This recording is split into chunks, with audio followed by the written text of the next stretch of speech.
دل کو کر دے آئینہ، دل کو کر دے آئینہ، جس میں چمکے یہ کلمہ۔ بسم اللہ الرحمن الرحیم۔ قال اللہ تبارک و تعالی فی القرآن المجید: الاخلاء یومئذ بعضهم لبعض، وقال علیہ الصلاۃ والسلام: اذکروا محاسن موتاکم۔ میں صاحبزادہ مفتی بشیر احمد آپ کے سامنے مخاطب ہوں۔ محتشم سامعین کرام، حضرت مبارک صاحب کی صورت، سیرت، خلق، خلق، میں یہ نہیں جانتا کہ میں حضرت صاحب کے کس پہلو سے گفتگو شروع کر لوں، لیکن اتنا ہی کہوں گا کہ حضرت مبارک صاحب قرآن اور سنت کی صحیح مصداق تھے۔ آپ نے اپنا زندگی مبارک قرآن کی آیاتوں کے مصداق کے مطابق گزاری۔ آپ اس آیہ کریمہ کا صحیح مصداق تھے کہ الذین یذکرون اللہ قیاما وقعودا وعلی جنوبہم۔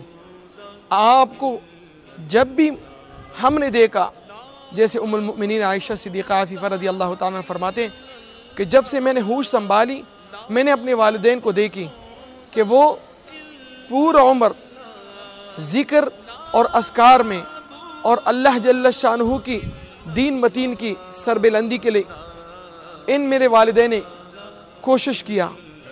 ہو بہو وہی مصداق حضرت مبارک صاحب کی تھے کہ آپ دن رات اللہ کی ذکر، فکر، قرآن، کتاب اللہ، سنت رسول کا درس دیتے۔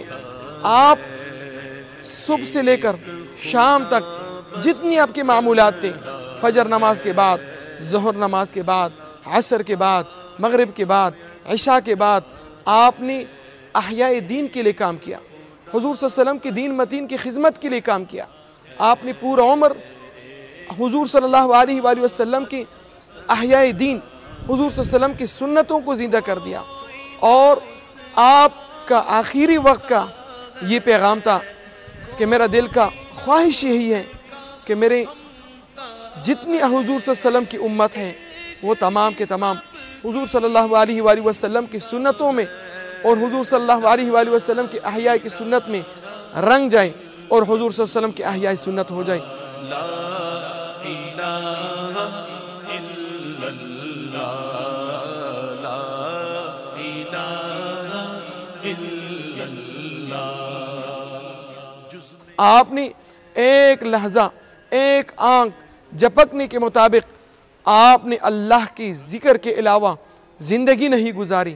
آپ کی معمولات ہمارے لیے روز روشن کی طرح واضح ہیں کہ آپ کا صورت، آپ کا سیرت، آپ کا خلق، آپ کا خلق یہ تھا کہ لوگ کتاب کو مطالعہ نہیں کرتے، لوگ کسی چیز کی طرف نہیں رجوع کرتے، بلکہ آپ کی صورت، آپ کی سیرت کو جب دیکھتے تو اس صورت میں حضور صلی اللہ علیہ وآلہ وسلم کی قرآن اور احادیث مبارک کا صحیح مصداق ہوتا، اور لوگ اس پر عمل پیرا ہو کر لوگوں نے آپ کے نقش قدم پر چل کر آج آپ کی مرید، مخلص، متوسلین آپ کے نقش قدم پر چلتے ہیں اور آپ کی اس سلسلے کو آگے چلاتے ہیں۔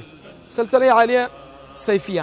حضرت مبارک صاحب کا نام مبارک سیف الرحمن ہے۔ سیفی کا یا جو ہے یہ یا نسبتی ہے۔ جہاں پر بھی دنیا کی مشرق مغرب جہاں پر کوئی شخص اپنے نام کے ساتھ سیفی کا لفظ ٹچ کرتا ہے، اپنے نام کے ساتھ سیفی لفظ رکھتا ہے، تو اس سے نسبت حضرت مبارک صاحب علیہ رحمہ کی طرف سے نسبت ہوتا ہے۔ حضرت مبارک صاحب نے نام شہرت کے لیے کوئی کام نہیں کیا، بلکہ حضرت مبارک صاحب تمام کے تمام خدمت اللہ کی رضا کے لیے کیا، اور اللہ جل شانہ فرماتا ہے کہ جو فَاذْكُرُونِي أَذْكُرُكُمْ، جو مجھے یاد کرتا ہے میں لوگوں کی زبان سے ان کے چرچے کرواتا ہوں۔ آج اگر جہاں پر بھی لوگ سیفی کہلاتے ہیں، یہ حضرت مبارک صاحب کی کمالات تھے، حضرت مبارک صاحب کی خدمات تھے۔ جب اللہ جل شانہ نے یہ عزت اور شرافت حضرت مبارک صاحب کی رعایت عطا فرمایا۔ زنگ چھڑا قلب نوری پائے جلا، مولا دل کا زنگ چھڑا